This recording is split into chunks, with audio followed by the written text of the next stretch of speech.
Ya.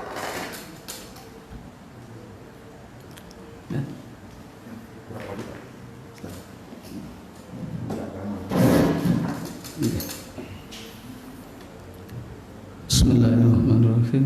Assalamualaikum warahmatullahi wabarakatuh. Alhamdulillah. Innal hamdalillah nahmaduhu wa nasta'inuhu wa nastaghfiruh wa na'udzu billahi min shururi anfusina wa min sayyiati a'malina may yahdihillahu fala mudilla lahu wa may yudlil fala hadiyalah. Asyhadu an la ilaha illallah wa asyhadu anna Muhammadan abduhu wa rasuluhu la nabiyya ba'da. Allahumma shalli wa sallim wa barik ala Muhammad wa ala ali Muhammad. Qala Allah ta'ala fi kitabil aziz, a'udzu billahi minasyaitonir rajim. Ya ayyuhalladzina amanu taqullaha wal tanzur nafsum ma qaddamat lighadin wattaqullaha innallaha khabirum bima ta'malun. Wa la takunu kalladzina nasullaha fa ansahum anfusahum ulaika humul fasiqun al-ayah. Wa qala Nabi sallallahu alaihi wasallam, ya abdallah kun fid dunya ka'annaka 'abirus sabil aw gharibun. Alhamdulillah, tsumma alhamdulillah walhamdulillah. Jamaah sekalian yang insyaallah dimuliakan oleh Allah, jamaah mushola al-ukhuwah ya. Perumahan Bilakasa yang insyaallah dimuliakan oleh Allah. Yang pertama, marilah kita bersyukur pada Allah dengan sebenar-benar syukur bahwa sampai detik ini Allah memberikan kenikmatan dan kenikmatan yang luar biasa besarnya. Seandainya Allah tidak memberikan takdirnya kepada kita, tentu kita tidak akan bisa datang. Meskipun kita sudah merencanakan seminggu yang lalu ataupun 2 hari yang lalu ataupun tadi malam, tetapi ketika Allah tidak mentakdirkan kita semua, maka kita tidak akan bisa mendatanginya. Salah satunya adalah MC. MC-nya nggak datang ya pengennya datang, tapi biasanya kan ada MC ya. Tapi kita nggak datang, nggak apa-apa lah. Nah, yang kedua kalinya sholawat dan salam kita sampaikan kepada baginda Rasul Muhammad sallallahu alaihi wasallam wa ala alihi washabihi ajmain. Suri tauladan kita semua, junjungan kita semua, khatamul anbiya wal mursalin. Jadi kita ini bersyukur. Makanya tadi saya sampaikan alhamdulillah walhamdulillah walhamdulillah terus menerus. Jadi alhamdulillah ini perintah dari Allah untuk memuji, karena memang hanya Allah lah yang dipuji. Karena hanya Allah lah yang mentakdirkan memberikan kebaikan kepada hambanya, sekaligus menjerumuskan hambanya, karena hambanya ini nggak mau taat. Jadi terserah hambanya mau milih fa'alhamaha fujuraha wa taqwaha. Hambanya itu mau milih jalan yang mana. Maka ketika hambanya itu milih takwa, maka Allah kasih pertolongan. Meskipun jalan menuju takwa itu adalah berat. Nah, coba kita ngaji habis subuh ini apa enggak berat? Berat. Enggak semua orang itu bisa. Dan salah satu tanda sifat-sifat orang munafik adalah dia malas sholat subuh secara berjamaah di masjid. Itu salah satunya. Oleh karena itu, ketika kita pengen menjadi orang yang baik, lakukanlah sholat subuh berjamaah. Syukur-syukur diniatkan. Saya ingat ya, kalau kita pengen ibadah haji dan umroh, pahalanya ibadah haji dan umroh, kita niatkan. Kalau tadi berupa niat, mulai dari sekarang ya. Jadi mulai dari sholat subuh berjamaah, kemudian kita zikir atau misalnya itikaf sampai nanti waktu syuruk 15 menit kemudian kita sholat 2 rakaat. Maka Rasul menyampaikan sempurna sampai 3 kali. Ya, itu bagi yang pengen mendapatkan pahala ibadah haji dan umroh sempurna ya. Kalau misalnya ada yang pengen ada keperluan ya silahkan. Tapi kita sampaikan seperti itu. Nah, yang ketiga, jamaah sekalian, kita hidup ini nggak pernah main-main. Jadi Allah menyampaikan dalam Al-Quran. Kalau kita buka Al-Quran ini 30 juz ini, ayat-ayat yang menjelaskan tentang keseriusan Allah itu banyak sekali. Misalnya wa ma khalaqnas samawati wal arda la'iban, dan tidaklah kami ciptakan bumi dan langit ini secara main-main. Jadi Allah menciptakan dunia ini serius dan super serius. Kenapa? Karena memang Allah tidak menguji alladzi khalaqal mauta wal hayata liyabluwakum ayyukum ahsanu amala. Allah menciptakan langit dan bumi, kehidupan dan kematian, dan terserah Allah. Karena semuanya ini milik Allah. Lillahi ma fis samawati wa ma fil ardh. Jadi dunia seisinya. Lillahi ma fis samawati wa ma fil ardh. Seluruh apa yang ada langit dan bumi ini milik Allah semua. Jadi Allah terserah mau berbuat apa, terserah. Dan Allah tidak pernah main-main. Maka seluruh penduduk langit, malaikat yang jumlahnya miliaran, Masya Allah. Makanya kalau ada orang nggak sholat itu sebenarnya dia rugi sendiri. Kenapa? Allah itu tidak butuh sholatmu. Yang butuh itu engkau.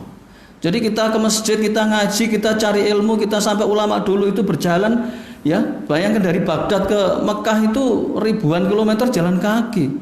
Apa nggak ada kendaraan? Ada, banyak. Ada kuda. Kuda itu tercepat. Apa nggak ada yang lain? Ada onta. Onta itu bisa bertahan sampai 8 hari nggak makan, nggak minum, bisa. Tapi Imam Ahmad bin Hanbal, Imam Asy-Syafi'i, imam yang lain itu berjalan kaki mencari hadis. Jadi kalau kita ceritakan itu kita tidak ada apa-apanya. Makanya jangan sampai kita itu merasa ini. Kita nggak ada apa-apanya dibanding ulama-ulama terdahulu. Begitu seriusnya mereka menghadapi dunia. Sampai-sampai Imam Ahmad itu ketika masuk kamar mandi, ini paling sederhana ya, paling sederhana. Masuk kamar mandi beliau menyuruh begini. Wahai Muhammad. Muhammad itu anaknya ya. Jadi anaknya Imam Ahmad itu namanya Muhammad. Bacalah kitabku. Jadi beliau itu punya kitab Musnad. Musnad itu kitab hadis. Kemudian disuruh anaknya membaca dengan keras pada saat beliau itu masuk WC. Begitu waktu yang dihargai begitu luar biasa. Maka ketika beliau, ya kita tahulah apa namanya, buang hajat ya, itu sampai untuk mendengarkan hadis. Coba bayangkan. Padahal itu tulisan beliau sendiri. Itu waktu yang sangat-sangat dianggap remeh aja begitu, apalagi yang lain. Makanya ketika beliau dari Baghdad ke Mekah itu ada yang pengen menemani ke naik haji ya. Beliau naik haji 40 kali dengan jalan kaki. Jalan kaki. Kalau ulama-ulama terdahulu, ulama Nusantara ini kan naik perahu ya, itu sudah hebat ya. Jadi kalau naik haji zaman dulu, zaman 100 tahun yang lalu, itu kalau naik haji sudah enggak ini. Kayak perang gitu ya. Jadi dari sini ke Mekah itu aja perjalanan sudah 1 bulan naik perahu ya, kapal laut ya. Kemudian sampai di sana apa pulang? Enggak. Mereka belajar sampai berbulan-bulan. Coba kalau dibandingkan dengan orang-orang sekarang, apalagi ONH plus ya, berangkat paling akhir, pulang paling awal. Ini saya ceritakan nanti supaya jamaah itu jangan ikutkan orang sekarang. Ini baru saya cerita satu ya. Masalah ibadah haji banyak yang salah, banyak yang salah. Makanya besok Yaumul Qiyamah itu Yaumun Nadam, dikatakan Yaumun Nadam itu banyak hari penyesalan. Kenapa? Ternyata mereka ketika berharap pahalanya haji, pahala haji itu banyak loh Pak ya, besar sekali. Ketika didatangkan itu besar memang, tapi mengecil akhirnya hilang. Nggak punya ilmu, nggak punya ikhlas yang kuat. Banyak lah. Ini baru ibadah haji. Belum politik, belum kesehatan, belum pemerintahan dan sebagainya. Masya Allah, ngeri sekali. Nah yang kelima, yang berikutnya adalah tema yang ingin kita sampaikan dalam kesempatan ini adalah kita istiqomah ya dalam ketaatan pasca Ramadan ya.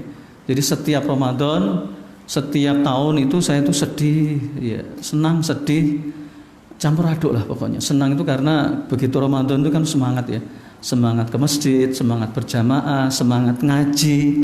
Jadi kalau Ramadan itu setiap hari ngaji ya. Kalau di luar Ramadan alhamdulillah ini ngaji mushola Al-Huwah ini saya senang sekali ya. Jadi saya diundang kemanapun nggak masalah. Paling dekat, paling jauh nggak masalah. Kenapa?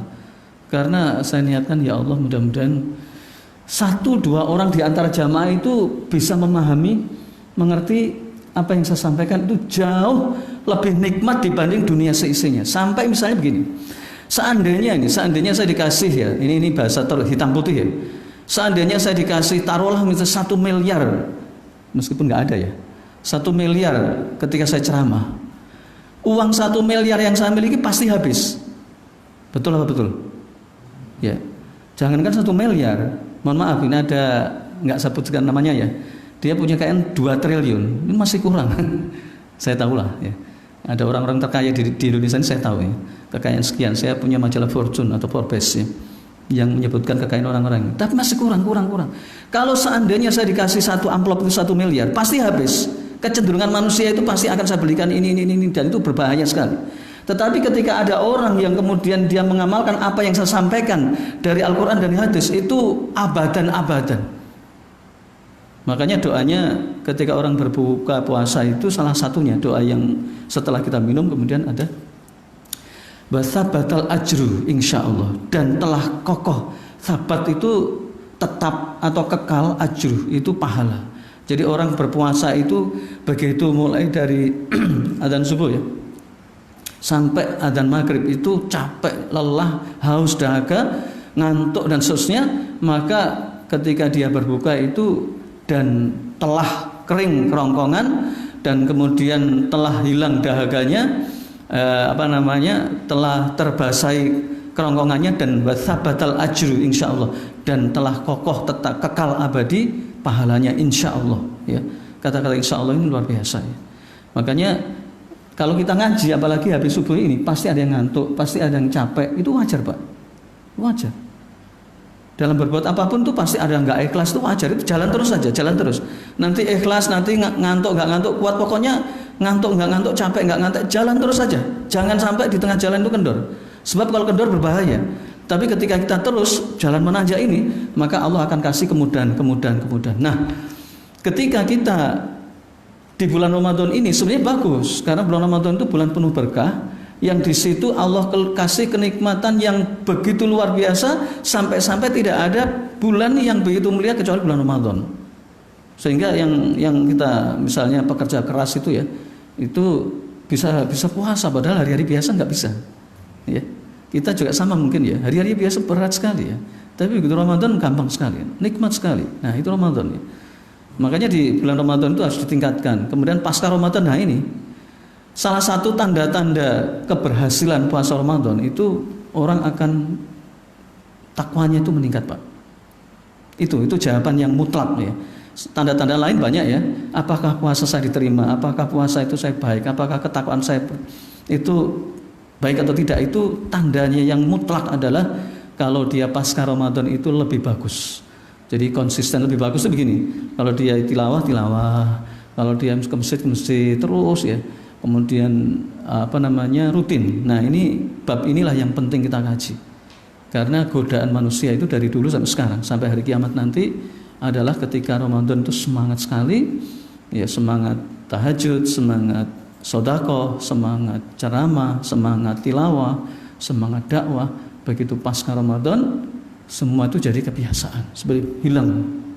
Ibarat membangun rumah Pak ya, sudah bagus, nggak dijaga, ya rumah kalau nggak dijaga gimana tuh Ustaz? Yang masuk apa? Jin, hantu, betul? Coba kita bangun rumah ya, bangun rumah besar ya. Rumah yang di Jakarta ini yang besar itu mana ya kira-kira? Citraland ya, ada Citraland ya, atau di ini nih? Ya, Marunda atau Pulau Gading atau misalnya Citraland yang keren-keren ya, yang harganya 10 miliar dan seterusnya. Coba bayangkan kita lihat. Ini nyata ya Pak ya. Kita bangun rumah sebesar itu ya. Kemudian setelah bagus, kita tidak tempati, tidak kita jaga. Coba bayangkan apa yang terjadi. Lama kelamaan ya rusak lah. Rumah itu kalau nggak ditempati akan cepat rusak, akan pecah, akan ini, akan retak, bahkan akan disatroni maling, akan jin akan ke situ, perampok ya. Ya nggak ada orang, nggak dijaga. Nah kira-kira seperti itu. Jadi begitu Ramadan ini kuat sekali, kemudian kita itu bersemangat karena kemurahan dari Allah. Jadi Ramadan ini kemurahan dari Allah supaya manusia itu ingat dan ingat. Ya, bahwa sudahlah kamu mencari apapun di dunia ini, toh pada akhirnya kamu akan meninggal dunia. Di dalam surat Al-Insyiqaq Allah sampaikan, a'udzubillahi minasyaitonirrajim. Bismillahirrahmanirrahim. Ya ayyuhal insan. Ini seruannya kepada manusia. Kenapa manusia? Ya karena memang manusia itu punya akal. Jadi orang kafir nanti ketika di akhirat itu dia menyesal kenapa? Dulu oleh Allah diingatkan. Apalagi sekarang zaman gadget itu siapa yang tidak tahu tentang Islam? Maka ya ayyuhal insan innaka.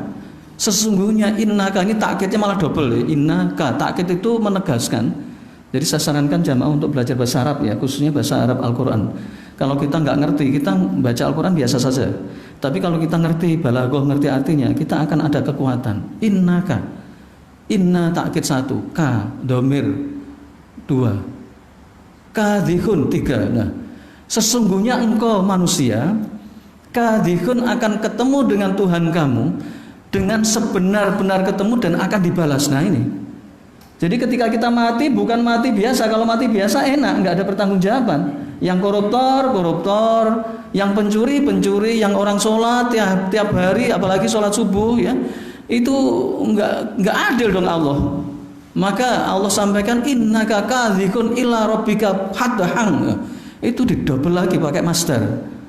Nah ini kalau saya cerita mungkin jangan sampai bingung ya, karena ini memang ijazul Quran itu masya Allah. Makanya Al-Quran itu dikatakan sebagai mukjizat terbesar itu kenapa? Karena Al-Quran ini menjelaskan sesuatu yang luar biasa. Jangan sampai ada umat Islam yang mengatakan jangan-jangan Al-Quran buatan Muhammad. Wah, orang liberal banyak sekali saya dengar, Al-Quran buatan Muhammad. Masya Allah, Muhammad nggak bisa buat Al-Quran, nggak bisa. Wa in kuntum fi raibim mimma nazzalna ala abadina fa'tu bi suratin min mithlih. Jikalau engkau ragu-ragu wahai manusia, wahai jin dan manusia, kalau engkau ragu-ragu kepada Al-Qur'an yang kami turunkan kepada hamba kami Muhammad, fa'tu bi suratin min mithlih, maka datangkanlah satu surat yang semisal. Jadi manusia mulai dari zaman dulu sampai sekarang sampai akan datang, mulai dari profesor ya, sekarang banyak profesor tersesat, banyak orang pintar tapi sesat, banyak orang pintar tapi keblinger, banyak orang pintar tapi nggak ngerti, banyak pintar logikanya, tetapi ketika dijelaskan kita kembali ke Al-Quran, wah kita kembali ke zaman dinosaurus, masya Allah, naudzubillah min dzalik. Al-Quran kok dikatakan dinosaurus, Al-Quran dikatakan Muhammad, Al-Quran dikatakan sama dengan kitab-kitab yang nggak sama, demi Allah. Nggak ada Al-Quran itu perjanjian baru itu nggak ada. Al-Quran kemudian ini itu nggak berubah nggak ada. Al-Quran dari dulu sama. Yang beda adalah mushafnya. Ini mushaf. Kalau zaman dulu itu berbentuk lempengan-lempengan ini. Lempengan kulit ya, dari kulit unta, kulit kuda, kulit kambing, kemudian ditulis dan tulisannya jelek gitu ya. Jadi Bismillah itu shred gini. Kalau ini kan cetakan. Kemudian dari lempengan batu ya, karena kertas nggak ada. Kalau toh ada itu mahal harganya. Nah kemudian setelah itu zaman satu abad kemudian lah, saya singkat gitu ya, satu abad Hijriah itu sudah ada kertas, tapi kertasnya masih jelek, masih kuning ya. Makanya kitab kuning itu jangan heran ya, kitab kuning itu kitab yang kertasnya berwarna kuning. Kalau sekarang ini kan agak putih ya, ini kitab putih ya, jangan heran aja ya, jelas ya. Jadi apa sih kitab kuning itu, kayak apa gitu aja. Kitab kuning itu adalah kitab yang warnanya kuning. Kenapa kuning? Karena kertas itu mahal. Saya punya itu banyak kitab kuning. Saya beli dari Surabaya. Kan dulu itu kitab itu kan karena kertas mahal maka warnanya kuning. Nah kalau kita beli di Darul Fikr misalnya, terbitan sekarang, terbitan dari Mesir, dari Lebanon, itu kertasnya kan putih-putih. Nah itu namanya kitab putih.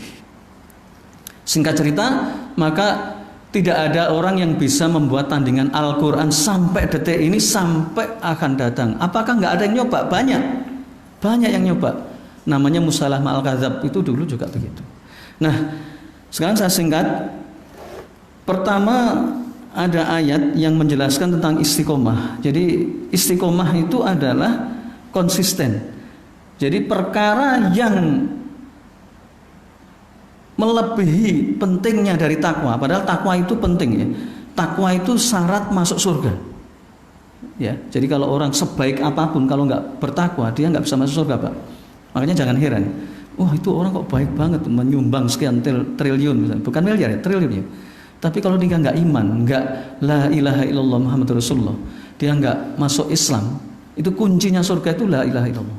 Begitu dia la ilaha illallah, maka setiap ucapannya yang baik itu berpahala terus menerus.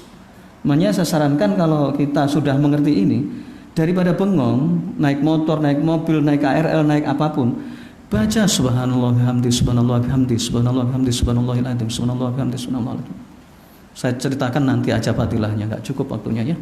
Kemudian kalau capek, astagfirullahaladzim, astagfirullahaladzim, wa atubu ilaihi, astagfirullahaladzim, wa atubu ilaihi. Kalau misalnya bosan, la ilaha illallah, la ilaha illallah, la ilaha dalam hati. Kalau bosan, la haula wala quwata illa billahil aliyil adzim. Terus.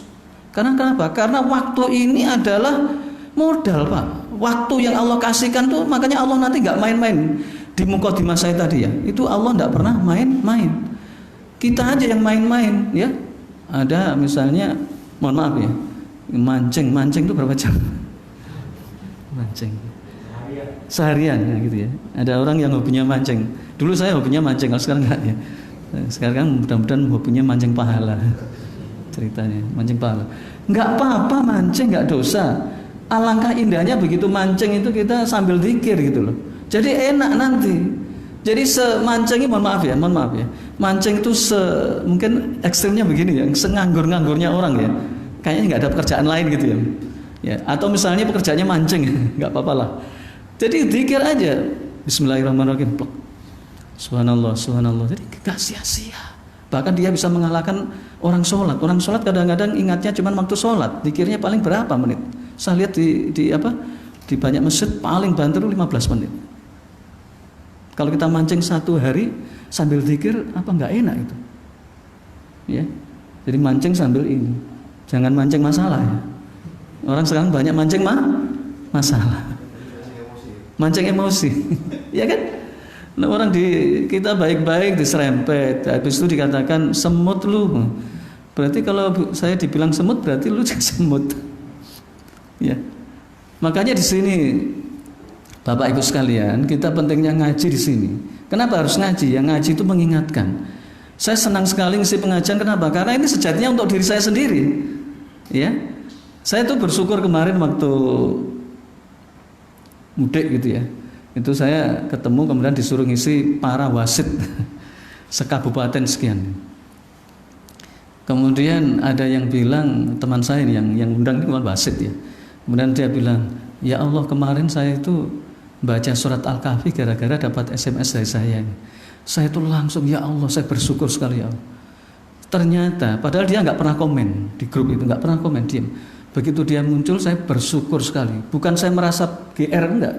Bagi saya itu enggak ada GR, itu saya kembali kepada Allah. Saya Allah alhamdulillah. Bagi saya satu orang melakukan apa yang saya sampaikan itu lebih baik dari dunia seisinya. Itu loh Pak. Ya. Makanya kita perlu istiqomah di sini, ya. Nah, istiqomah ini ayat yang paling bagus untuk kita sampaikan adalah surat Al-Fussilat, ya, atau Fussilat pada ayat ke-30, ya. Jadi nanti tolong dicatat atau tadi yang saya baca itu di Imam tadi surat Al-Fussilat ya. Itu kaitannya dengan istiqomah pasca Ramadan. A'udzu billahi minasy syaithanir rajim.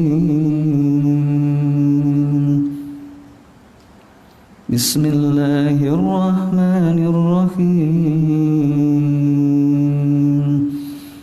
Innal ladzina qalu rabbuna Allah tsumma istaqamu tatanazzalu 'alaihimul malaikatu alla takhafu wa la tahzanu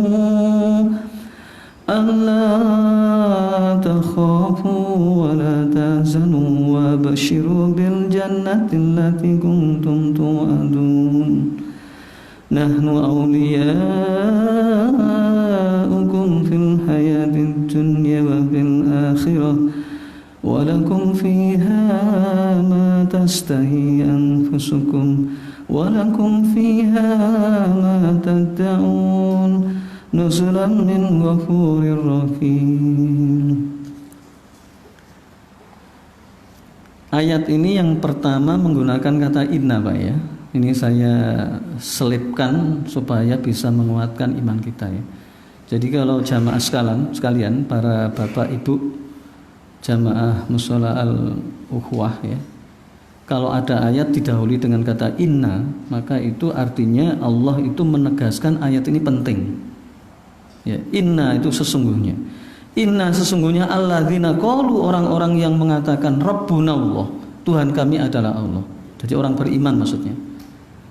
Tsumastaqom, kemudian itu dia beristiqomah, konsisten sampai akhir hayat ya. Tatanazzalu alaihimul malaikatuh, maka sedang turun. Jadi tatanazzalu ini menceritakan malaikat itu terus-menerus turun, sedang. Meskipun ini bentuknya pengkabaran bentuk lampau, tetapi ini berbentuk sedang. Malaikat itu terus-menerus turun kepada hamba yang beriman tadi itu, mengatakan, membisikkan, alla takhafu wa la tahzanu, janganlah engkau takut dan janganlah engkau bersedih hati. Wa absiru, dan berilah kabar wahai malaikat kepada orang tadi itu, bil jannatil lati kuntum tu'adun, dengan surga yang telah dijanjikan oleh Allah. Nahnu, kami, kata Allah. Ya, kalau nahnu itu berarti Allah melibatkan malaikat, melibatkan makhluknya, sehingga Allah menggunakan kata-kata nahnu. Kalau Allah menggunakan Allah sendiri, maka ana. Itu bedanya ya. Auliyaukum, pelindung kalian wahai orang-orang beriman, fil hayati dunya, di dalam kehidupan dunia, wa fil akhirat, dan kehidupan akhirat. Walakum, dan bagi kalian, ma tastahi, di dalam surga itu, ma fiha, di dalamnya, ma tastahi anfusukum, mendapatkan segala kenikmatan yang engkau inginkan.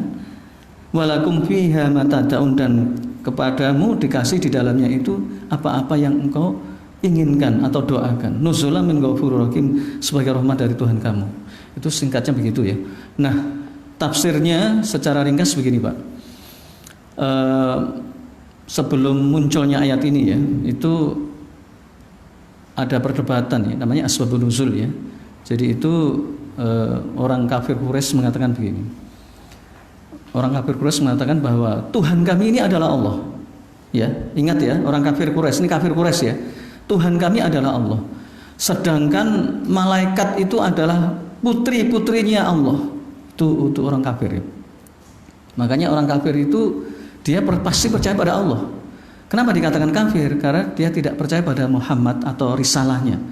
Jadi orang kafir itu orang yang percaya pada Allah tetapi tidak percaya kepada syariat Islam. Jelas?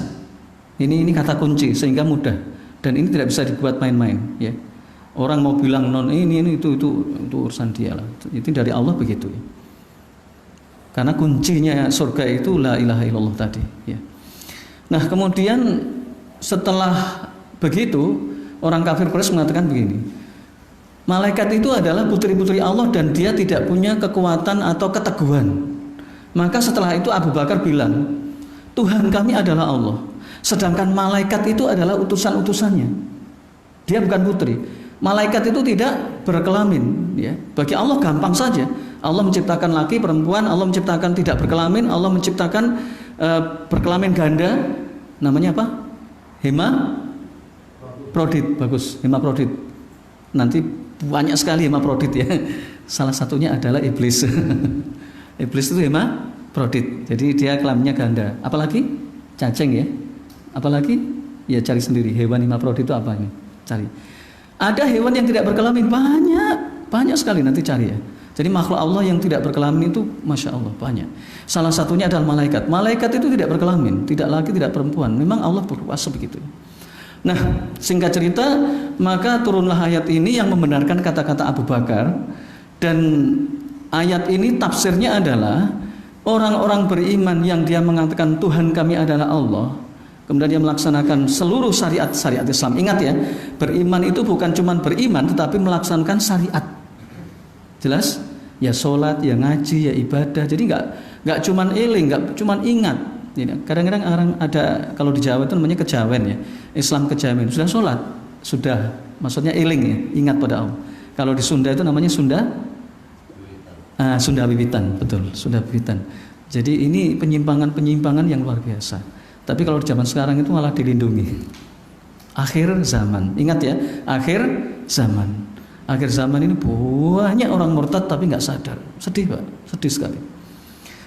Maka ketika orang beriman itu summastaqamu, kemudian dia beristiqomah terus menerus, maka Allah menurunkan malaikat mengatakan pada saat dia menjelang meninggal ataupun tidak, maka Allah akan menghibur lewat malaikat mengatakan alla takhafu wa la tahzanu. Janganlah engkau bersedih hati ya, dan janganlah engkau takut dengan dunia ya. Manusia itu banyak takutnya Pak. Takut jabatannya diambil atau jabatannya digusur. Siapa yang bisa kekal ya kan? Makanya kalau jadi Pak RT Jangan takut Pak RT-nya hilang, biasa aja ya. Jadi umat Islam orang beriman tuh enak loh. Dikasih jabatan presiden, alhamdulillah bisa menggunakan untuk ini. Dikasih jabatan RT ini, alhamdulillah digunakan untuk kebaikan. Karena jabatan ini seperti pisau ya. Pisau ini kalau digunakan nyembelih korban itu berpahala. Pisau ini nyembelih misalnya untuk menolong orang, membantu memotongkan misalnya padi atau apa, itu berpahala. Tapi kalau pisau ini menyembelih orang yang tidak salah ya, membunuh orang yang tidak salah, maka ini dosa. Itulah jabatan. Presiden, wali kota, bupati, camat, dan seterusnya, sampai Pak RT sekalipun, sampai kepala rumah tangga, presiden rumah tangga, itu jabatan. Kalau dia manfaatkan untuk kebajikan, misalnya dia itu belusuan tanpa harus diikuti dengan reporter atau misalnya jurnalis misalnya, maka semua itu mendatangkan pahala. Karena belusukan itu sudah ada zamannya Rasulullah, kemudian diikuti yang terkenal Umar ibn Khattab. Saya punya kitab tebal sekali tentang Umar ibn Khattab itu, masya Allah. Didampingi sama pengawal satu dan istrinya, coba bayangkan. Nggak ada lain Pak, nggak ada reporter Pak, nggak ada pengawal lain, nggak ada Pak. Kenapa? Karena ketika begitu jalan itu ada misalnya ada orang sakit langsung ditanam. Yang terkenal kan makan batu itu ya, masak batu yang paling terkenal. Padahal saya punya cerita, ratusan cerita tentang Umar ibn Khattab. Luar biasa. Yang harus disampaikan di akhir zaman yang penuh fitnah sekarang ini. Banyak kiai ulama yang terperdaya dengan kemasyhuran dan dekat dengan ini, padahal itu salah sekali. Lu kok bisa? Ya orang di atas langit kan ada langit. Kalau kita nggak punya ilmunya ya nggak tahu lah. Meskipun kiai, meskipun ulama tinggi, tapi kalau dia nggak berilmu, terperdaya dengan dunia, ya. Nah, saya belum cerita tentang popularitas. Sebenarnya saya juga takut di YouTube itu takut. Saya punya beberapa tayangan. Sebenarnya saya mohon pada Allah, ya Allah, mudah-mudahan ini tidak sampai riak, tidak sampai ujub, karena memang ulama dulu itu menghindar. Makanya saya berdoa terus supaya Allah meluruskan niat kita, jangan sampai ini salah. Ya. Maka pada saat itu sumastaqamu tatanazzalu alaihimul malaikah, maka malaikat turun mengatakan ala takhu wa la tahzanu wa absiru bil jannati allati kuntum tu'adun, dan berilah kabar tentang surga. Jadi orang beriman itu ketika meninggal dunia, maka malaikat datang kemudian, karena orang menjelang meninggal dunia itu perkara yang paling berat ketika dia di dunia. Seandainya dia itu punya masalah yang bertubi-tubi, itu tidak ada apa-apanya dibanding masalah ketika dia menjelang meninggal dunia, Pak. Jadi misalnya ada orang yang punya masalah berat sekali, maka itu masih ringan dibanding ketika orang mau meninggal dunia. Ya. Mungkin saya kalau tanya satu persatu mungkin banyak yang cerita, oh saya punya masalah ini, saya punya masalah ini. Ya, itu sebenarnya kalau itu nggak ada apa-apanya dibanding orang yang ketika meninggal dunia. Ya, saya yakin sekali semua orang pasti punya masalah. Ya. Makanya Rasul mengatakan obatnya masalah itu mengingat zikrul maut. Silakan ke kuburan. Ya, silakan ke kuburan, tapi jangan cari wangsit. Jangan kemudian cari ini. Orang ke kuburan itu ada dua. Yang satu cari wangsit, cari nomor, yang satu cari pahala. Ya, cari pahala, silahkan merenung. Karena ketika kita masuk kuburan, assalamualaikum ya ahlal kubur. Begitu masuk, seluruh penghuni kuburan itu menasihati kita. Kalau di sini kan saya menasihati jamaah kan, gitu kan? Yang mendengarkan semua, yang menasihati satu orang. Tapi kalau begitu kita masuk kuburan, kita dinasihati oleh kuburan. Semua menasihati. Nah kok bisa ya? Lihat niat kita. Kalau kita niat kita pengen dzikrul maut, mengingat-ingat kematian, kita begitu masuk langsung Allah kasih namanya karomah. Saya ceritakan banyak nanti karomah itu. Maka kuburan itu seolah-olah mayitnya itu menasihati kita semua. Makanya adab, ya tata krama masuk kuburan itu ada. Ini Islam, beda dengan agama lain itu enggak ada. Kita enggak boleh lewat di atasnya, enggak boleh seenaknya sendiri, harus ini. Kemudian berdoa, mendoakan orang yang ini. Ya, maka ketika kita masuk kuburan kita merenung, ya Allah, hidup ini bagaimana sih sebenarnya? Maka seluruh ahli kubur itu menasihati kita, seolah-olah mereka mengatakan, apa yang Anda alami itu tidak ada apa-apanya yang kami alami. Jadi orang yang mati itu hanya mengharapkan amal jariah. Amal jariah itu salah satunya yang saya sampaikan ini. Salah satunya adalah infak. Salah satunya punya anak soleh dan solehah. Salah satunya adalah ketika kita ngasih uang ke orang lain dan uang itu digunakan untuk makan minum kepada ahlul Quran, kepada ahli ibadah, kepada orang yang punya ilmu.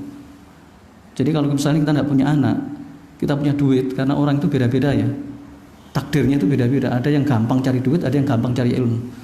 Maka kalau kita sudah tahu seperti itu, maka ketika kita ditakdirkan banyak duit, langsung kasih aja orang-orang yang punya ilmu, ahli Quran, ahli ibadah ya. Boleh nyari yang lain ngasih boleh, tetapi nanti kalau saya ceritakan bedanya. Jadi ketika kita misalnya ngasih tunjangan ke orang ahli ilmu, ahli ibadah, ahli Al-Quran, maka selama dia gunakan untuk kebaikan itu amal jariah terus. Karena dia makan masuk jadi darah menghidupi. Jadi tubuh ini makanannya darah, ya kan? Kalau ini yang uangnya halal menjadi thayyib. Ilmu ini kalau Al-Quran bisa kita baca, tapi banyak sekali ilmu yang tidak bisa kita baca, namanya karomah dari Allah. Kalau orang itu dekat dengan Allah, suka zikir, suka berbuat baik, halalan thayyiban makanannya, Allah kasih. Dan itu ulama-ulama dulu begitu. Banyak ulama yang mendapatkan pertanyaan yang sulit yang tidak ada dalam kitab, tapi mereka bisa menjawab. Kenapa? Dari Allah. Ilmu itu semua dari Allah. Dan ini kisahnya banyak sekali. Makanya ketika kita ditakdirkan punya duit atau punya, orang itu macam-macam. Ada yang gampang cari duit, ada gampang cari istri ya. Lu jarang gampang cari istri ada ya? Ada mungkin kalau saya tanya mungkin pasti ada ya. Ada yang susah nyari istri ya begitulah uniknya ya Pak. Gampang cari istri ya. Ada Pak, banyak. Umurnya baru 40, istrinya sudah 20. Ini serius ya. Saya waktu di pesantren di Bangil ya, tahu Bangil ya, Pasuruan. Ada desa namanya Rembang. Saya awal-awalnya nggak tahu. Pak, umurnya berapa? Oh, umur saya 30. Terus istrinya ya iseng-iseng sebenarnya. Oh, istri saya 7. Kaget ya. Istri 7. Ternyata di situ itu tempatnya orang nyari istri. Begitu saya ngajar di situ dapat 3 bulan, banyak yang datang. Kalau pengen nyari istri ini, kayak di puncak tapi agak ini ya. Itu pembahasan lain ya. Nah, ada orang begitu, ada orang yang gampang, ada yang ditakdirkan itu punya anak. Masya Allah ya, saya ada teman itu ya. Usianya baru berapa ya? 30 berapa gitu ya. Anaknya sudah 7. Ada orang yang usianya pernikahan itu 20 tahun, bahkan 30 tahun, nggak punya anak. Coba bayangkan, apa nggak takdir ini? Makanya ketika kita sadar posisi takdir kita, maka manfaatkan itu dengan baik, supaya kita tidak salah. Karena kebanyakan orang itu salah Pak. Begitu dia ditakdirkan kaya, gampang cari duit, dia eman, malah keinginan itu tinggi lagi. Apalagi baca dunia entrepreneur ya. Mohon maaf, saya dulu juga suka usaha, suka bisnis. Saya suka ilmu dan suka bisnis. Begitu Allah membuat saya jatuh tersungkur berkali-kali, saya sadar, saya tobat. Oh ternyata hidup saya itu jalur ini. Ibarat kata saya sadar diri lah. Kenapa saya tuh bangkrut.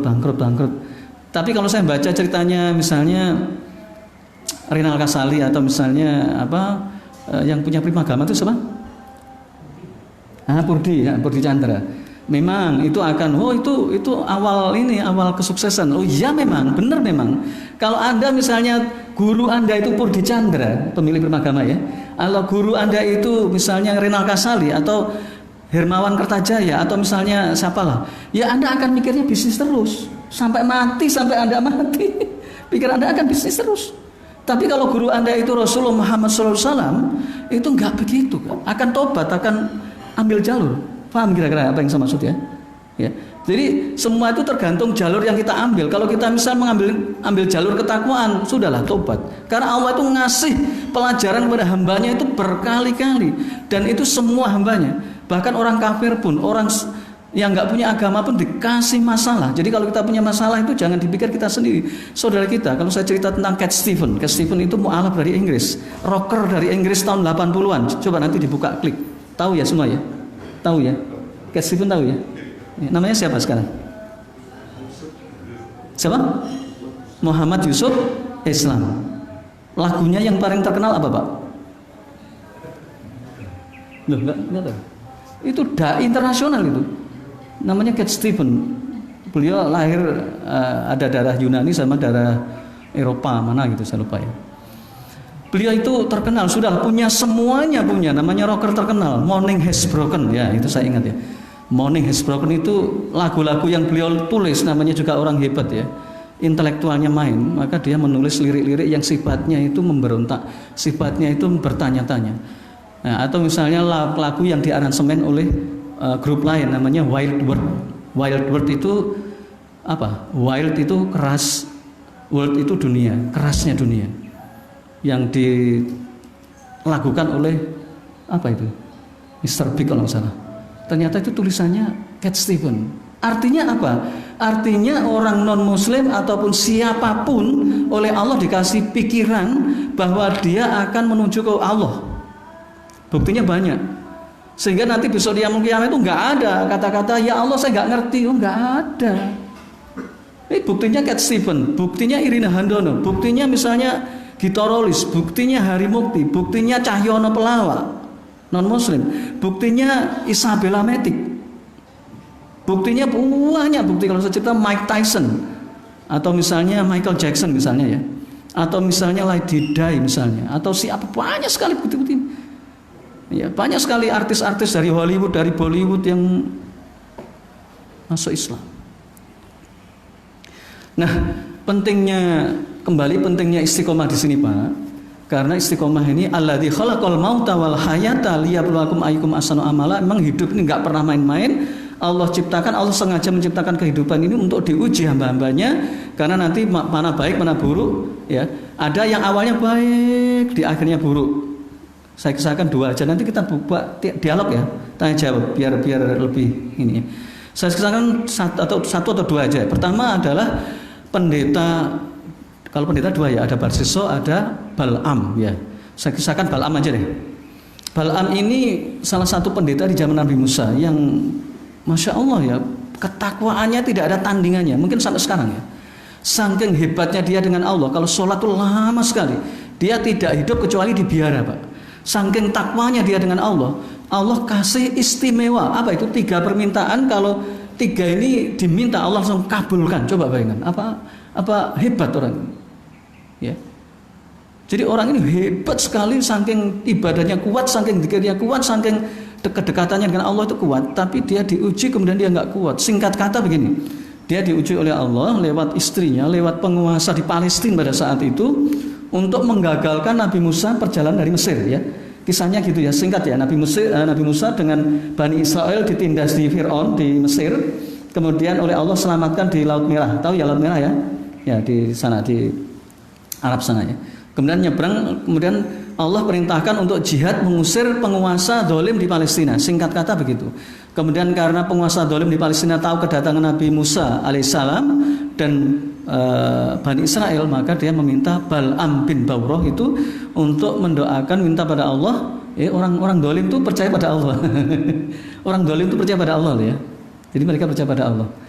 Hai Bal'am, mintalah kepada Allah, kepada Tuhanmu, supaya dia menggagalkan Musa dan Bani Israel masuk ke Palestina. Karena tujuannya Musa dan Bani Israel itu perintah Allah idhab anta, jadi untuk jihad, untuk memerangi orang-orang dolim, penguasa yang dolim di Palestina. Singkat kata, kemudian awalnya Bal'am bin Bawrah itu menolak, nggak mungkin saya mendoakan Nabi Musa. Nabi Musa itu pilihan Allah dan tidak mungkin. Maka terus dibujuk lewat istrinya, lewat kekayaan, lewat ini. Maka singkat kata apa? Terperdayalah Bal'am. Singkat kata dia mendoakan Nabi Musa supaya Nabi Musa tidak bisa masuk ke Palestina. Singkat kata kemudian Allah mengabulkan. Jadi Nabi Musa itu muter terus ya. Sampai dikisahkan di surat Al-Baqarah. Nanti buka Al-Baqarah ayat awal-awal sampai ayat ke-100, itu kisahnya Nabi Musa. Sampai itu memang juga menguji Bani Israel. Ya Musa lan nasbiru ala ta'amin wahidin fad'ulana rabbaka ya. Ya Musa, kami enggak sabar ya Musa. Kami pengen makanan yang aneh-aneh. Itu Bani Israel begitu. Banyak ngomong, banyak minta, banyak mengeluh, tapi disuruh jihad enggak pernah mau. Itu Bani Israel. Maka singkat kata, Bal'am ini akhirnya masuk neraka. Padahal Bal'am ini orang yang paling taat setelah Nabi Musa. Coba bayangkan, apa nggak ngeri begini? Ya, Makanya di sini pentingnya istiqomah. Apa rahasianya istiqomah? Kita terus-menerus memohon pada Allah, terus-menerus berdoa supaya diberi kebaikan. Ya Allah, berilah kebaikan, kemudian berilah kami ilmu, berilah kami akhir hayat benar. Makanya doanya kan Allahumma inna nas'aluka khaira hayati, khaira ta'ati, khaira ibadati, wa khaira akhiri, wa khaira darajati. Atau ya Allah, berilah kami akhir yang baik, akhir yang husnul khatimah, atau masuk surga. Itu doa itu terus-menerus seumur hidup, Pak ya, seumur hidup. Di samping doa itu berpahala, maka doa itu hakikatnya meminta kepada Allah, ya Allah, aku minta kepadamu sesuatu yang baik. Ya. Kemudian menghindari perkara-perkara yang menyebabkan Allah murka. Kalau saya lihat ini, saya hitam putih aja ya. Kalau saya lihat di sini di akhir zaman ini banyak orang-orang yang masya Allah taatnya baik, maksiatnya juga baik. Kalau tingkatan orang awam misalnya sholatnya baik, pacarannya baik, sholatnya baik, infaknya baik, hajinya baik, selingkuhnya baik. Masya Allah, banyak loh Pak orang selingkuh.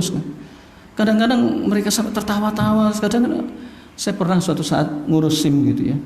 Ada saya dengar belakang itu cerita dia selingkuh dengan istri temannya. Coba bayangkan, istri temannya ini dosanya berlipat-lipat dibanding selingkuh dengan pelacur. Ya, kalau berzina sama-sama. Mohon maaf, ini kalau jeleknya itu sama, mungkin nikmatnya sama ya. Tapi dosanya beda. Dosanya menyelingkuhi istri temannya itu lebih besar daripada dosa kita berzina dengan pelacur. Ada 7 tingkatan. Yang paling tinggi adalah menzinai ibu kandung sendiri. Ya. Kalau kita zina dengan pelacur itu sudah dosa besar, ya. Bahkan mendekati syirik. Apalagi kita menzinai, kita berselingkuh dengan istri teman. Masya Allah. Ini dianggap biasa, Pak. Apalagi sekarang zamannya WA, ya. WA ini reuni gitu ya, reuni SD, reuni SMP, reuni SMA ya, ya apalagi Pak, reuni TK, ya kemudian biasa kan reuni bla bla bla bla, nah sama-sama curhat, ya namanya orang nikah, orang keluarga itu semua manusia itu merasakan nggak enak, ya memang begitu rumusannya, akhirnya curhat selingkuh. Itu dosanya bukan, jangan dipikir selingkuh itu dosanya seperti orang berzina dengan pelacur, enggak Pak. Ya, jadi orang itu nanti panjang ya ceritanya ya itu ya. Nah ini sekarang banyak sekarang. Ya. Nah kemudian juga termasuk kiai, termasuk ulama. Kalau pengen melihat ulama yang benar-benar bersih, pertama carilah ulama yang benar-benar di desa, jauh dari keterkenalan. Jangan cari ulama yang terkenal. Itu satu. Meskipun ini bisa dibantah, tapi ini saya kasih rambu-rambu yang jelas saja ya, memudahkan kita untuk mengerti. Yang kedua, jangan cari ulama yang dekat-dekat dengan penguasa. Karena ulama dekat dengan penguasa itu terfitnah. Dalilnya banyak itu. Ulama kalau dekat dengan penguasa, apalagi sering datang ke istana, itu akan terkena fitnahnya dan orang awam akan mengatakan, oh itu ulama itu bisa. Padahal kalau ulama itu nanti dekat dengan penguasa akan dimanfaatkan oleh penguasa tadi. Sadarin ya. Ini saya ceritakan ulama itu yang menghindari ini. Imam Abu Hanifah sampai mau diracun. Ya. Kemudian Imam Hasan Al-Basri sampai dikejar-kejar, Imam Syafi'i sampai diborgol. Banyak sekali kalau saya cerita panjang ya tentang ulama-ulama yang menghindari dunia itu. Supaya apa? Supaya umat ini bisa mengerti, oh ini ulama ini enggak ini. Karena nanti dia akan diakal-akali. Imam Abu Hanifah itu diangkat sebagai qadhi qudhat. Qadhi qudhat itu hakimnya hakim agung. Dia sadar kalau dia diangkat, dia akan dimanfaatkan oleh pemimpin. Itu loh Pak, itu rumusan dari dulu. Nah kalau orang sekarang malah tergila-gila, mohon maaf ya, ini tergila-gila. Wah kalau dipanggil presiden, masya Allah. Hati-hati, Allah itu maha kuasa. Baik, mungkin itu kita buka dialog supaya tidak ngantuk. Silahkan kalau ada yang tanyakan.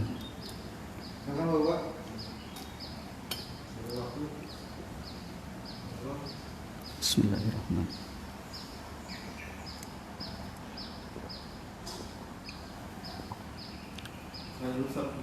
Iya, silakan. Tentang istiqomah Ustaz.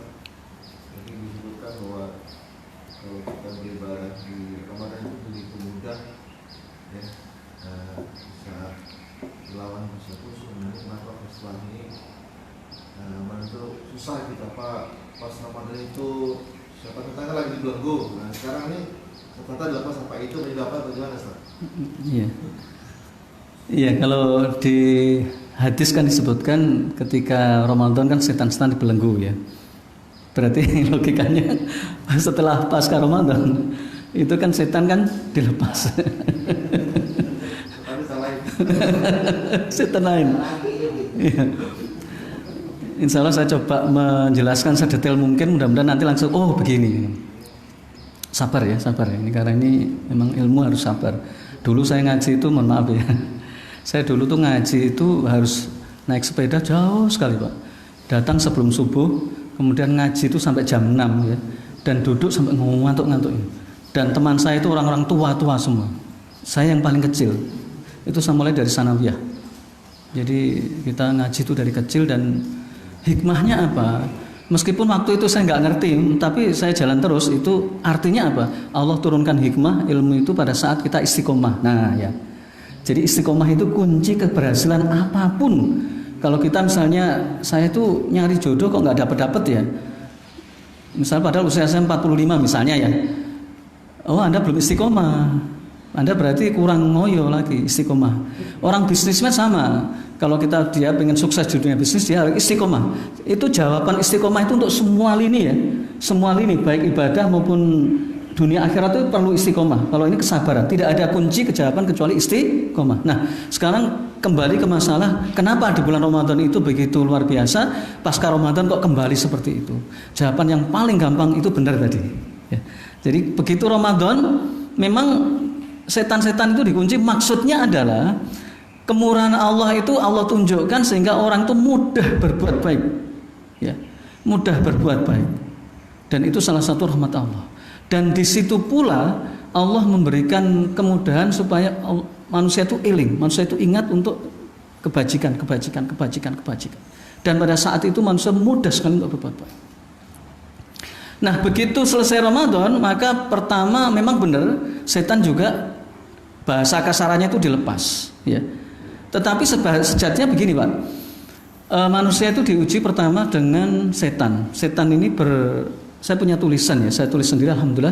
Itu setan, saya bahas setan dulu, habis itu hawa nafsu, habis itu jenis-jenis setan ya. Setan itu bekerja 24 jam. Ini harus disadari. Ibarat perang itu kita harus tahu musuh dulu. Musuh kita kan setan ya. Inna syaitana lakum aduwwum mubin. Sungguh setan itu musuh bagi kalian yang nyata ya. Pakai inna. Jadi setan bekerja 24 jam. Saya ulang lagi, setan itu bekerja 24 jam. Sadar ya. Kita tidur berapa jam kita tidur? 8 jam tidur kita. Jadi kita tidur, setan bekerja. Makanya ada doanya. Ini harus disadari lah ya. Setan dulu. Setan bekerja lewat darah. Makanya kita harus berdoa terus. A'udzubillahi minasyaitonirrajim. Jadi ta'awud itu bukan saja untuk membaca Al-Quran, memang harus. Tetapi untuk ketika kita keluar rumah, ketika kita marah, ketika ini, kita harus ta'awud. Karena setan bekerja 24 jam dan mengalir lewat darah. Ya. Setan itu tidak mati. Setan itu sebenarnya sifat yang dimiliki iblis. Kalau saya singkat makhluknya ya. Kalau tadi setan itu sebenarnya setan itu sifat buruk itu namanya setan. Nah, setan itu ada dua, dari kalangan jin dan dari kalangan manusia. A'udzu billahi minasyaitonir rajim. Bismillahirrahmanirrahim. Qul a'udzu birabbin nas. Sama-sama, Pak. Qul a'udzu birabbin nas, malikin nas, ilahin nas, min syarril waswasil khannas, alladzi yuwaswisu fi sudurin nas, minal jinnati wan nas. Ya. Itu jawaban tentang setan. Jadi setan itu sifat yang buruk sekali yang menyuruh kita untuk bermaksiat, menyuruh kita untuk berbuat dosa, dan setan itu terdiri dari jin dan manusia. Ya. Singkat kata begini, ketika dikatakan iblis, jadi iblis itu dari golongan jin. Saya singkat aja, jin iblis. Jadi iblis itu adalah makhluk Allah yang berupa jin, dan jin itu masuk ke dalam diri kita. Dia itu apa, Pak? Memprovokasi gitu ya. Memprovokasi. Misalnya ketika adzan subuh, nanti aja. Waktu masih panjang. Misalnya kita mau berinfak, nanti aja lebih banyak lagi ya. Nanti aja lebih banyak lagi. Kan sekarang uangnya 10.000, nanti yang ambil di rumah, nanti kemudian yang 100.000. Seolah-olah bener kan? Begitu sampai di rumah, setan bilang, aduh ngapain, kan anakmu banyak, istrimu pengen minta ini. 24 jam. Makanya dikatakan dulu, apakah setan itu tidak istirahat, tidak tidur? Maka ulama dulu mengatakan, andai kata setan atau jin tadi itu tidur, maka kita banyak orang yang selamat. Makanya ketika kita mau tidur, kita disunahkan untuk berdoa. Pertama berdoa mau tidur, kemudian baca Qul huwallahu ahad, bisa 3 kali ya. Kemudian Al-Falaq 3 kali, kemudian Anas 3 kali. Kemudian ditiupkan begini, kemudian diusapkan. Insya Allah dilindungi sampai bangun. Dan itu menjadi pahala ibadah tidur. Ada ya. Pahala ibadah sholat ada, pahala ibadah zikir ada, pahala ibadah safar ada, pahala ibadah berhubungan suami istri ada. Loh, Masya Allah. Nanti kita cerita pahala yang paling enak dengan istri kita. Dengan istri kita pegang aja udah berpahala banyak. Nah, ya kan? Kalau nggak tahu ilmunya ya rugi setiap hari kita. Misalnya kita seminggu 3 kali lah. Kalau nggak tahu ilmunya biasa-biasa saja kan. Tapi kalau kita punya ilmunya, ya Allah saya niatkan kepada Allah. Kemudian saya pegang istrinya dicium, istrinya di ini. Wah itu semua berpahala. Semakin lama semakin berpahala. Kalau orang, makanya Rasul mengatakan ketika kamu mendatangi istrimu jangan langsung pakai ya. Nah justru pakai foreplay itu, pemanasan itu justru mendatangkan pahala. Ini nggak ada kecuali agama Islam. Coba masalah bersetubuh dengan wanita, dengan istri kita aja itu bisa mendatangkan pahala. Apa nggak enak ini?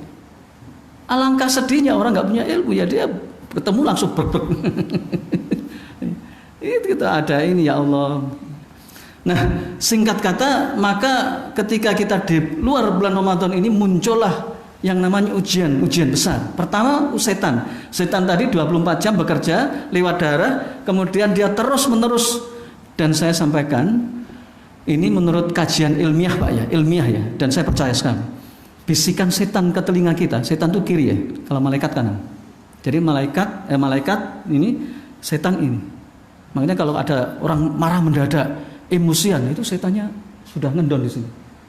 Sholat malas, tilawah malas, mendengar nasihat udah rasanya panas, wah itu setannya udah di sini. Sudah beranak pinak nggak tahu berapa itu ya. Sudah bercucu-cucu di sini.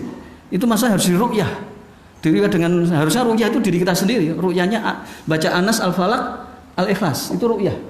Makanya kalau orang ngerti nggak perlu manggil orang. Harusnya ruqyah itu diri kita sendiri, Pak.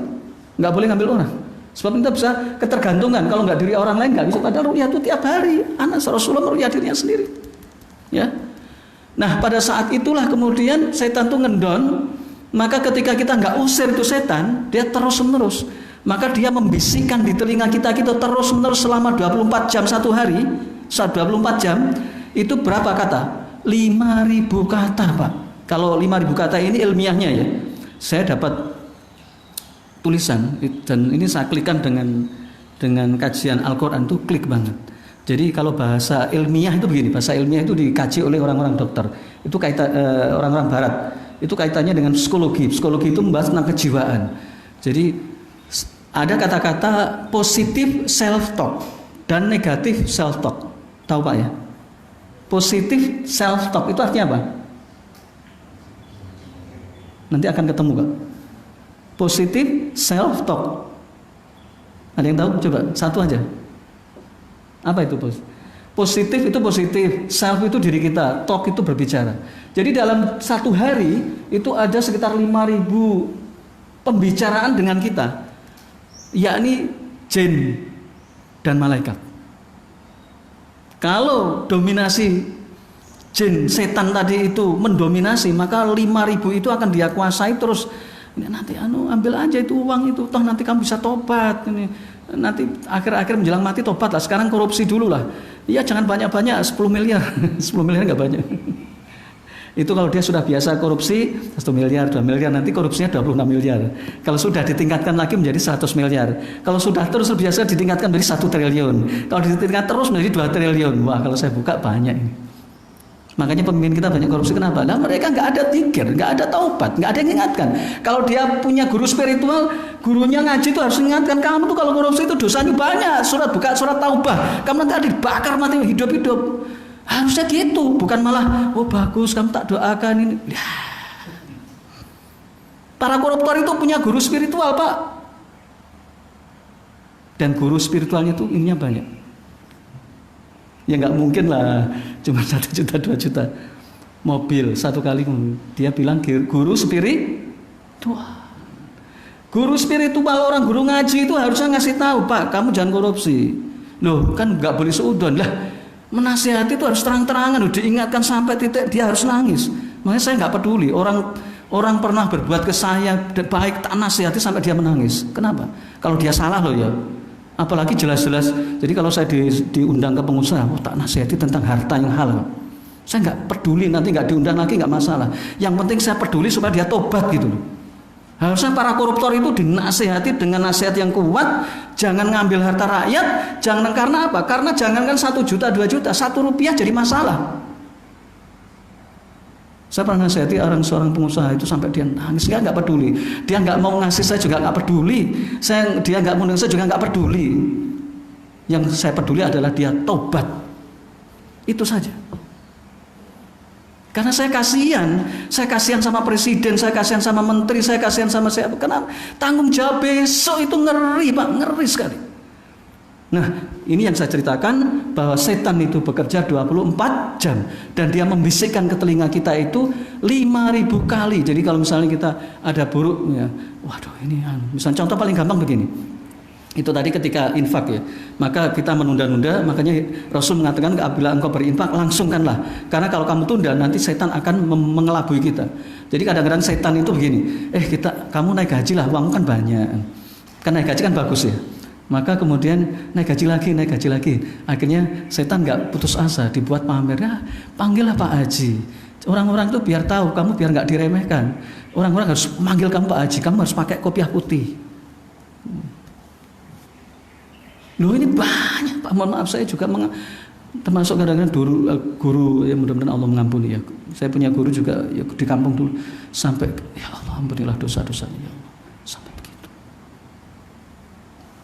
Dia tidak mau kalau enggak Pak Haji. Makanya saya enggak perlu menyebutkan titel. Saya takut, saya manusia biasa ya. Sebutkan titel-titel ini, orang sekarang banyak bohongnya. Saya pernah ceramah di daerah mana itu, di Depok sebelah sana ya. Tolong titelnya, aduh. Ya terserah lah, buat titel sendiri. Yang penting saya tidak misalnya. Ya tak titelkan gini ya, wah silakan. Kalau kita hati-hati jangan sampai seperti itu. Titelnya Kiai Haji Dr. Andes MMPD.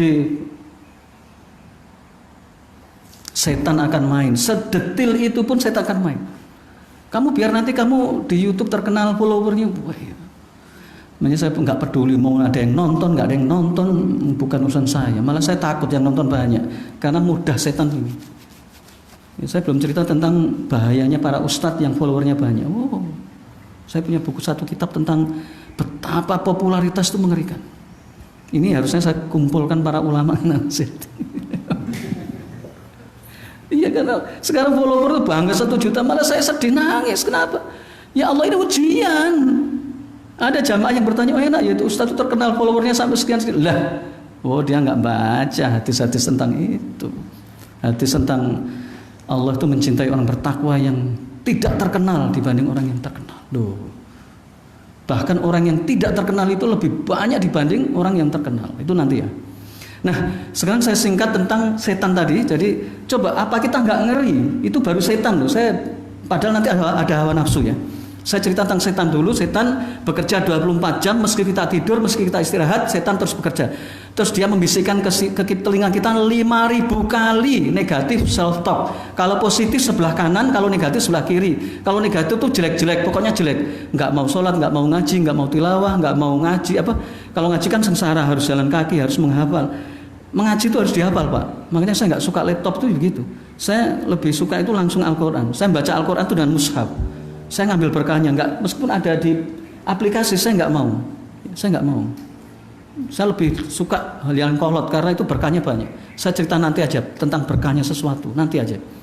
Nah kemudian 5.000 kali satu hari terus menerus, coba bayangkan. Nah itu semua Pak bisa diatasi dengan sekali zikir. Dalam hadis lain dikatakan apabila manusia itu mengadu kepada Allah, maka seluruh hasutan-hasutan dari setan yang nongol di dalam diri kita sendiri itu, maka bisa hancur dengan istighfar, dengan la ilaha illallah, dengan taubatan, ya.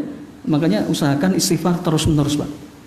Dalam kondisi apapun istighfar, kecuali di WC ya, itu nggak boleh kan. Jadi pokoknya Bapak itu kondisi apapun istighfar lah. Kalau misalnya bosan la ilaha illallah, kalau bosan subhanallah, kalau bosan alhamdulillah, ya, alhamdulillah khususnya. Nah kemudian yang terakhir tentang jawaban ini tadi, nafsu. Inna nafsa la amaratum bisu, surat Yusuf ya. Sesungguhnya pakai inna nafsa. Sesungguhnya nafsu itu menyuruh ke dalam keburukan. Itu nafsu yang paling jelek. Jadi nafsunya manusia itu pada dasarnya itu semua menyuruh kepada keburukan. Sudah punya rumah satu sebenarnya cukup, dia pengen punya lagi. Bukan nggak boleh, boleh. Tetapi kalau dia rumahnya nggak ada yang nempati, itu ya ditempati jin. Harusnya begini Pak, kan takdir itu kan beda-beda. Ada yang punya rumah banyak, ada yang hartanya banyak, ada yang rumahnya sedikit nggak punya rumah, bahkan dia ngontrak, bahkan dia nggak bisa ngontrak. Kalau dalam Islam Pak, keperbedaan tadi atau keberagaman tadi itu harus dicocokkan. Nah, misalnya ada yang nggak punya rumah, ini pakai rumah saya. Nah, itu berkah. Jadi punya rumah berapapun nggak masalah. Jangan ke orang sekarang, orang nggak punya duit pakai riba, rentenir. Itu dosa. Kalau dalam Islam itu, ini pinjemi. Bahkan orang meminjami orang lain tentang uang selama dia itu nggak dikembalikan untuk kebaikan, itu pahalanya terus. Apalagi dia mengikhlaskan. Ya, ada hadis mengatakan gini. Maka launa abdul, ya, selama hamba itu fi aunil abdillah, selama hamba itu menolong hambanya Allah, maka Allah akan memberikan pertolongan kepada dia, ya. Jadi kalau seseorang itu menolong orang lain karena Allah, maka Allah akan menolong besok di yaumul kiamah tentang kesulitan dia. Jadi semua orang itu pasti kesulitan besok di yaumul kiamah. Nah, selama kita menolong orang itu, maka Allah akan menolong hambanya tadi itu besok di yaumul kiamah. Jadi sekarang ini boleh punya motor banyak, boleh cari orang yang nggak punya motor pinjemi, ya, atau wakafkan. Punya rumah banyak boleh, nanti cari orang yang nggak punya rumah, ya, wakafkan boleh, kasih boleh, atau misalnya pinjemkan boleh, nempati boleh, pokoknya mendatangkan pahala lah, boleh, ya. Jadi punya uang, punya deposito, punya apapun misalnya, bahkan punya istri, mohon maaf, punya istri 4 cantik misalnya. Orang sekarang kan egois ya, pamer. Padahal itu pertanyaan besok yaumul kiamah itu mengerikan. Cari aja itu yang orang yang susah 40 tahun nggak punya istri. Ya, memang begitu hidup itu, nggak sama ya. Ya kalau dulu Abdurrahman bin Auf itu dikasih ini, enggak, saya tunjukkan saya pasar. Cepet, ada sahabat yang nggak punya istri kasih istrinya, masya Allah. Enak. Jadi kalau semua itu karena Islam itu enak, ya. Jadi masalah harta, jadi boleh kaya ya, boleh kaya. Nggak ada yang tidak boleh kaya. Semua boleh kaya. Kalau orang kaya itu enak, nanti bisa membantu perjuangan Islam, bisa membantu masjid, bangun musola dan seterusnya. Dengan harta kita bisa berjihad dan seterusnya. Nah, nafsu ini inna nafsala amaratum bisu illa. Nah itu yang kedua. Itu nafsu yang kedua adalah illa rahimah rabbi. Kalau nafsu tadi kecenderungannya itu pengen harta banyak, pengen istri banyak, pengen fasilitas banyak, pengen bepergian banyak, pengen pokoknya nikmat banyak, maka itu semuanya manusia seperti itu. Illa kecuali rahimah rabbi, yang diikat dengan rahmatnya Allah. Seperti misalnya kita mendapatkan sapi hutan, itu masih liar. Ketika kita jinakkan, maka dia akan menjadi jinak. Nafsu juga begitu. Misalnya kita sudah umur 50 harusnya tobat, masih saja punya keinginan, ya saya punya ini boys.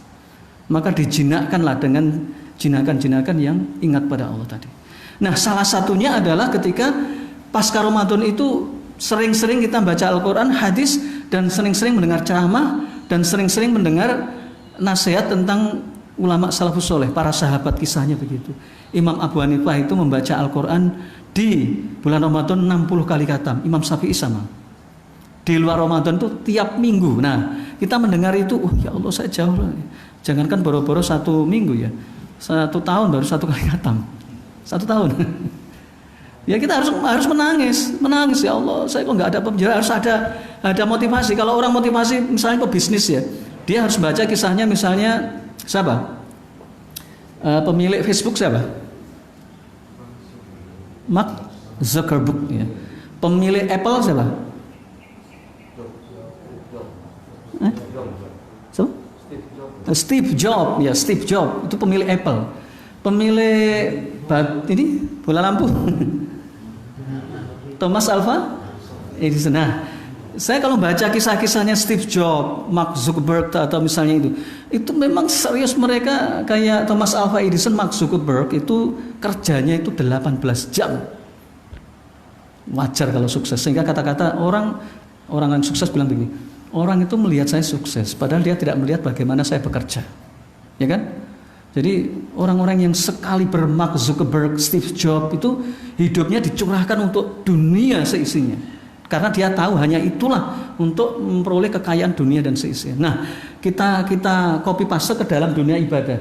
Kalau kita pengen seperti sahabat Rasul, kita harus tahu kisah-kisah sahabat Rasulullah Muhammad Sallallahu Alaihi Wasallam. Bahkan saya mengkoleksi kitab sejarah tentang sahabat itu lebih dari 20 bahkan 30 kitab. Saya beli semua yang bercerita apa. Saya pengen meniti jalan-jalan itu. Saya nggak peduli orang bilang apa, nggak peduli orang bilang, yang penting saya itu.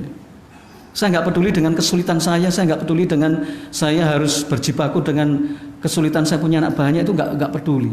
Yang penting saya berusaha untuk meniti jalan ini.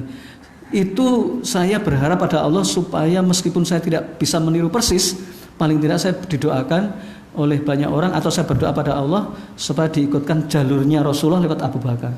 Ya. Saya punya kisah tentang Abu Bakar itu tebal, punya Umar lebih tebal sih, 800 halaman. Kemudian Utsman bin Affan, kemudian sahabat perang Badar 313. Kemudian saya punya kitab ulama salafus soleh yang banyak itu. Itu resiko Pak, nggak ada. Kalau kita pengen sehebat Mark Zuckerberg ada, itu rumah saya begitu. Ya udah, konsentrasi ini harus ini. Bekerja harus berapa? 18 jam coba. Kalau kita bekerja di ini umum ya, itu 8 jam ya. 8 jam atau 10 jam lah ya. Atau ini. Kalau kita pengen hebat, ini kunci ini. Memang nggak ada orang tuh setengah-setengah, itu nggak ada. Ya. Kalau lu misalnya setengah-setengah, ya udah dapat setengah-setengah.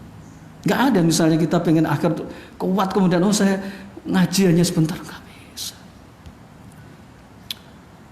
Dulu saya pernah cuekin oleh guru saya, padahal saya itu yang paling rajin. Gara-gara apa? Gara-gara telat. Sampai guru saya itu nggak mau lihat. Waduh, saya sadar bahwa saya salah. Ya. Padahal jauh tempat saya. Itu waktu saya kuliah ya. Saya sepedaan jaraknya mungkin sekitar 5 kilo lebih. Sepedaan dari tempat kos ke masjid yang saya cari setiap subuh, bayangkan. Ya. Nah, kalau orang zaman sekarang, mohon maaf, kalau orang zaman sekarang instan itu enggak. Nah, makanya disitulah Pak, kita tidak ada cara lain. Saya singkat bahwa 4. Tolong camkan baik-baik 4. Pertama, doa terus menerus, jangan pernah lelah untuk berdoa supaya dikasih istiqomah di dalam berbuat baik ya. Yang kedua adalah ya DU, usahanya kalau tilawah, baca Quran, baca hadis, baca sejarah, baca nasihat-nasihat orang dulu, baca petuah-petuah ulama salafus saleh ya, misalnya ucapannya Umar ibn Khattab dan seterusnya. Kemudian DUIT, duit ya, doa terus menerus, usaha terus menerus, nggak pernah lelah, berdoa seterusnya. Kemudian T ya, duit, ini ilmu ya. Jadi ilmu itu jangan Pak, jangan tanggung-tanggung, jangan cuma ngaji. Ilmu itu cuma ngaji, jangan. Ilmu itu harus dihafal, ditulis. Ya, saya sarankan untuk ditulis Pak. Misalnya kita dapat dari YouTube ya, tulis saja Pak, kemudian dihafal. Al-Quran dihafal Pak. Sebab ketika kita menghafal ayat itu akan masuk ke dalam darah kita. Nah, darah kita inilah yang akan membimbing kita untuk menentukan takdir kita. Makanya kenapa ada orang itu yang bisa khatam Al-Quran 30 juz itu seminggu sekali, ada. Ada orang yang khatam 2 minggu sekali, ada. Ada yang orang khatam sebulan sekali. Ada orang khatam berapa Pak? Setahun sekali. Setahun sekali khatam. Ya Allah, ini. Nah, jadi terserah. Fa'alhamaha fujuraha wa taqwaha. Jadi Allah ini memang Allah terserah memberikan. Ini jamaah misalnya, jamaah ya.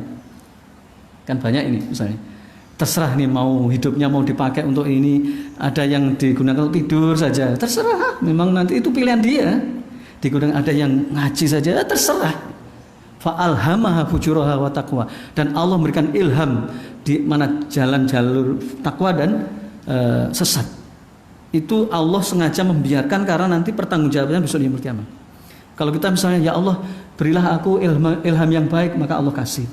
Makanya doa itu wajib.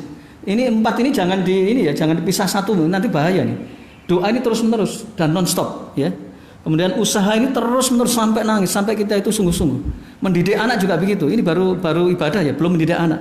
Mendidik anak itu nasihati, apalagi di zaman sekarang. Anak zaman sekarang itu gadgetnya minta ampun ya. Ya, harus nangis, harus sedih, harus mendoakan terus. Nah, kemudian ilmu ya, apalagi yang usia-usia kita ya, mohon maaf ya, usia-usia kita ini sudah usia menjelang asar ya. Kalau sudah asar harus tahu diri, itu jangan berpikir seperti remaja lagi. Wah, saya harus punya impian, planning besar. Bahaya itu. Bahaya. Ya, bahaya sekali itu. Ibarat kata dia sudah diambang jurang, dia nggak sadar-sadar kalau innaka kathikun ila rabbika katahang malik, kamu loh manusia sebentar lagi akan ketemu Tuhanmu dan akan dibalas. Makanya permintaan orang yang meninggal tuh, ya Allah hidupkan 1 menit saja. 1 menit untuk apa? Untuk infak, untuk dzikir, untuk tilawah, untuk ngaji, untuk beribadah, untuk macam-macam. 1 menit. Dan sedangkan dia ketika di dunia dikasih 1 tahun santai-santai saja. Ketika dia di dunia dikasih 1 hari santai-santai saja, digunakan untuk tidur. Ganti 1 minggu digunakan untuk ya begitulah. Maka nafsu di sini harus kita ikat. Illa rahimah rahim. Bagaimana ngikatnya? Dengan duit tadi. DUIT. Doa terus-menerus. Kalau doa, insya Allah nafsu kita bisa kendalikan ya. Dulu itu ulama dulu begini Pak, cara mendidiknya. Ini nanti bisa di cloning ya, bisa di copy paste dengan banyak hal ya. Ulama dulu ketika dari Baghdad, taruhlah Imam Ahmad ya, mengajak muridnya untuk naik haji, jalan kaki. Kemudian terasa lapar gitu ya, terasa lapar atau terasa ini ya, itu membawa batu Pak, bawa batu di bawah ke sini, batunya itu 10 ya. Kemudian terasa berat, dibuang 1. Berat lagi dibuang 1, berapa kilo dibuang 1. Karena ketika kita berat ini kan harus dibuang sampai batu ini dibuang sampai habis sehingga ringan. Nah ada lagi ketika dia haus, kemudian ada sumur. Dulu di sana kan sumurnya itu kan tidak setiap tempat ya, kalau kita enak setiap tempat. Itu sumurnya itu tempat-tempat tertentu. Begitu ada sumur, ditunda dulu sampai nanti sumur depan. Sampai benar-benar dia butuh air itu benar-benar sampai kepepet baru di. Nah kalau kita enggak, belum lapar banget sudah nyari nasi padang, boleh, tapi itu tidak mendidik nafsu. Jadi akhirnya nafsu kita itu, ya mohon maaf ya, kulkas setinggi 2 meter, itu salah Pak. Boleh Pak ya, boleh, tetapi itu tidak mendidik Pak. Nanti jadinya nafsu kita akan jadi seneng, nafsu kita akan wah ini sesuatu yang nyaman itu menjadi tidak suka beribadah. Camkan baik-baik ya. Kehidupan kita yang penuh dengan kenyamanan akan menjadikan kita malas untuk beribadah, berdakwah, sholat, ya, kemudian tilawah. Kenapa? Karena nyaman, Pak. Kulkasnya 2 meter semua isi. Jadi nggak pernah merasakan puasa, nggak pernah merasakan betapa laparnya, ya. Ini zaman now gitu, ya. Kosongkan aja, kalau ini kosongkan aja, isi air semua. Itu untuk melatih Pak, harus dilatih Pak. Meskipun kita punya tapi harus dilatih. Nafsu itu kalau nggak dilatih berbahaya sekali. Ya, jadi begitu ya. Jadi ini camkan ini karena kita di luar Ramadan menghadapi setan yang itu tadi 24 jam. Kemudian kita menghadapi nafsu. Nafsu ini Masya Allah, nafsu banyak sekali ya. Nafsu dengan keluarga, dengan ini bahkan di jalan raya itu banyak setannya ya. Usahakan zikir ya. Karena di jalan raya itu sering orang marah-marah ya. Sehingga dengan zikir Allah akan menolong kita. Baik, mungkin itu ya. Karena waktu sudah siang. Mudah-mudahan apa yang kita kaji ini ada hikmah dan manfaatnya. Dan mudah-mudahan kita oleh Allah dikasih kebaikan-kebaikan yang luar biasa dan istiqomah terutama ya. Jadi Umar Ibn Khattab mengatakan bahwa perkara yang terpenting dalam hidup ini adalah istiqomah. Sampai beliau berdoa, Allahumma inna nas'aluka istiqomata fi ta'atika. Ya Allah, aku mohon kepadamu istiqomah dalam ketaatan. Ya. 1000 karomah, 1000 kebaikan itu tidak ada apa-apanya dibanding 1 istiqomah. Istiqomah atau konsisten itu penting melebihi dari 1000 karomah. Karomah itu kelebihan dari Allah kepada hambanya. Ya. Sedangkan istiqomah itu perkara yang paling penting setelah takwa. Maka Umar bin Khattab selalu berdoa dalam setelah sholatnya itu istiqomah, istiqomah, istiqomah. Jelas ya Pak ya? Baik, mungkin itu yang bisa saya sampaikan dan mudah-mudahan ini menjadi amal jariah dan mudah-mudahan Allah memberikan kebaikan untuk kita, untuk saya, jamaah dan keluarga kita semua. Kita mohon istiqomah dan mudah-mudahan Allah senantiasa berserta kita. Amin ya rabbal alamin. Aqulu qouli hadza wa astaghfirullahaladzim innahu huwal ghafurur rahim. Assalamualaikum warahmatullahi wabarakatuh.